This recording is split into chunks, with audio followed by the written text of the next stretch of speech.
Halo para netizen, kembali lagi di channel Dua Kaki. Welcome back to with me. Apa kabar semuanya? Semoga sehat selalu, mudah rezeki, panjang umur, panjang anu ini dan itu ya guys ya. Seperti biasa, kali ini kita pengen ngebahas soal politik lagi, mengenai ijazah Pak Jokowi. Ini ada kabar yang baru nih guys ya. Ada beberapa tokoh sekarang mendatangi gedung KPK untuk meminta KPK memeriksa keluarga Pak Jokowi atas dugaan korupsi, dugaan pencucian uang juga ya guys ya. Padahal belum kelar soal kemarin soal ijazah, dan tadi gue juga baru lihat di berita ya guys ya, ada penemuan baru nih guys ya. Ini kalau KKN di UGM dulu ada sertifikatnya di tahun 1980-an ya guys ya. Nah, netizen meminta Pak Jokowi itu untuk menunjukkan sertifikat KKN-nya nih guys ya. Langsung aja kita baca berita seperti apa, tapi jangan lupa buat kalian klik dulu tombol like, komen, dan subscribe di bawah ini. 3, 2, 1. Nah, lanjut ke Twitter. Sejumlah tokoh geruduk KPK menuntut agar seluruh keluarga Jokowi diperiksa terkait KKN ya, KKN atau IKN nih guys ya.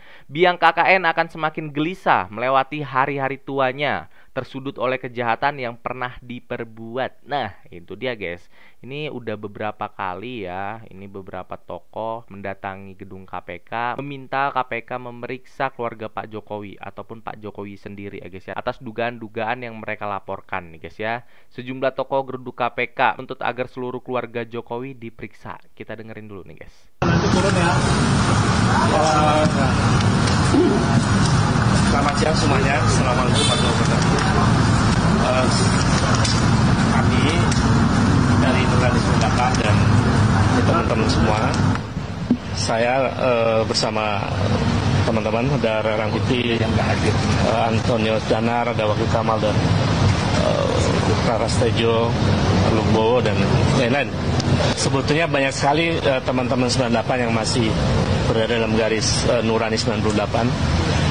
Kami sengaja dengan niat tulus ikhlas untuk kepentingan bangsa dan negara hadir kembali ke KPK untuk, saya mungkin sudah ke 5 kalinya datang ke KPK Ya, guys, ya. untuk ke hari ini untuk meminta agar KPK kembali menelaah atau membuka laporan saya sebelumnya, yaitu tahun 2022 dan tahun 2024, karena tentang dugaan korupsi nepotisme dan tindak pidana pencucian uang yang dilakukan oleh Joko Widodo dan keluarganya.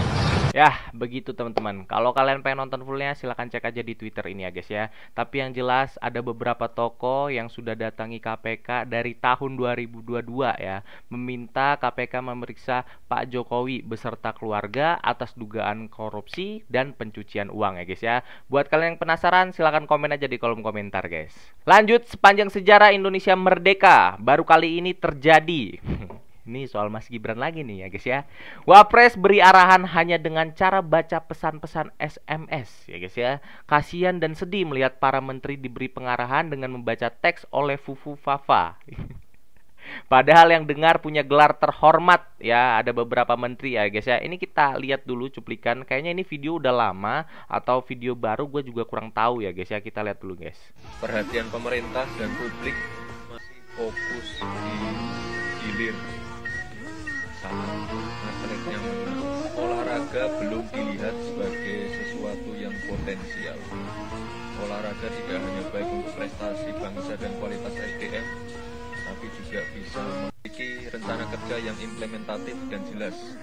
Olahraga, pengembangan wisata olahraga, misalnya Dakar punya rally, Inggris punya bola, ya kita punya. Ya, begitu kira-kira guys ya.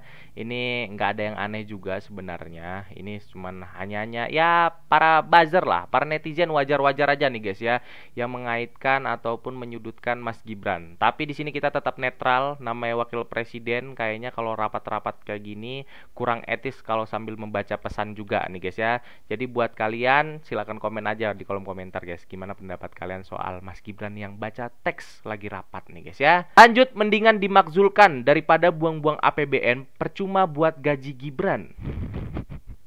Buzzernya bilang Gibran kerjanya bagus, kepuasan publik terhadap kinerja Gibran tinggi ya, bla bla bla bla. Padahal Wapres itu cuma ban serep nggak boleh buat keputusan sendiri dan lain-lain. Nah, ini dia guys ya. Di sini gue kurang tahu juga ya guys ya. Kalau misalnya kalian tahu apa keputusan yang diambil sama wakil presiden kita nih setelah menjadi wakil presiden selama kurang lebih hampir 1 tahun lah ya guys ya. Selama Presiden Prabowo dalam keadaannya baik-baik saja, posisi Gibran sebagai wapres nggak ada gunanya. Kita dengerin dulu nih. Nggak menyadari bahwa wapres ini usianya masih sangat muda. Kalau wapres ini kan nggak ada gunanya. Ya, poin saya gini. Parah banget anjir. Dia masih dalam tanda petik memang mungkin masih butuh belajar, masih butuh. Dan saatnya bertempur itu kan diproyeksikan. Kalau misalnya Prabowo masih sehat, masih berniat 2 periode, berarti kan masih 8 tahun lagi, 9 tahun lagi. Tapi kan orang sudah membicarakan, ini ngomong tahun 2000, pemilu tahun 2029. Ini membacanya gimana? Begini Bung, anak ini memang bukan orang yang cocok untuk menjadi wapres. Waduh. Bagaimana membaca suatu ambisi politik tahun 29? Ya ambisinya orang yang nggak ada gunanya ini ingin dijadikan presiden. Dijadikan lagi. Ingin dijadikan oleh bapaknya. Karena bapaknya lah yang ingin menjadi. Bapaknya yang ingin menjadi. Jadi dia tahu anaknya nggak mampu ini itu. Bapaknya yang menampilkan diri. Yang menjadi bapaknya. Bung, ini perkara untuk suatu bangsa. Namanya perkara yang memalukan.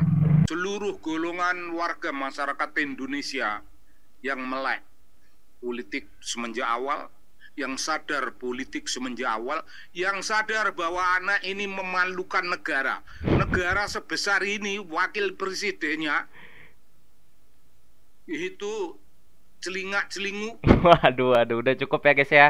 Ini semakin hot kayaknya, semakin panas kalau misalnya ngebahas Mas Gibran nih teman-teman. Gimana pendapat kalian? Silakan komen aja di kolom komentar soal statement Bapak ini ya guys ya. Wapres celingak-celingu, cok. Lanjut, pencalonan Gibran runtuhkan moralitas hidup bernegara dan negara hukum. Pupuskan kepercayaan rakyat terhadap lembaga-lembaga negara dan mengancam demokrasi. Terpilihnya Gibran lanjutkan keterbelahan rakyat ya. DPR harus segera gulirkan usulan pemecatan Gibran dengan alasan perbuatan tercela. Nah, ini gimana nih guys ya? Di sini cuma ada video gambaran aja, teman-teman, gak usah kita puter ya guys ya. Tapi ya di sini gue pengen nanya ke kalian, gimana kira-kira kalau misalnya pemakzulan Gibran itu tetap dilanjutkan? Apakah kalian setuju? Silahkan komen di kolom komentar guys. Lanjut, sertifikat KKN UGM angkatan 80. Ini sertifikat angkatan 1979 yang KKN tahun 1983. Pak Jokowi ada nggak sertifikat KKN-nya? Nah, ini tadi yang udah gue sebar ke kalian, yang udah gue pengen kasih tahu ke kalian ya guys ya. Ini ada satu persatu nih, semakin kebongkar. Ini kuliah kerja nyata KKN dari Universitas UGM ya guys ya. Dan sekarang netizen mempertanyakan ini sertifikat KKN dari Pak Jokowi ada apa enggak ya guys ya. Kalau misalnya ada, coba ditunjukkan ke publik. Fotokopiannya juga nggak jadi masalah ya guys ya. Tapi sampai sekarang juga ijazahnya belum ditunjukkan ke publik ya teman-teman. Kita tunggu aja nanti guys. Dan baik teman-teman, sekaligus ini menutup video kali ini. Terima kasih buat kalian yang sudah nonton ya. Kita tunggu aja berita terkini soal ijazah Pak Jokowi dan pemakzulan Mas Gibran seperti apa prosesnya ya guys ya. Sekali lagi terima kasih, gua Dua Kaki undur diri, sampai jumpa nanti.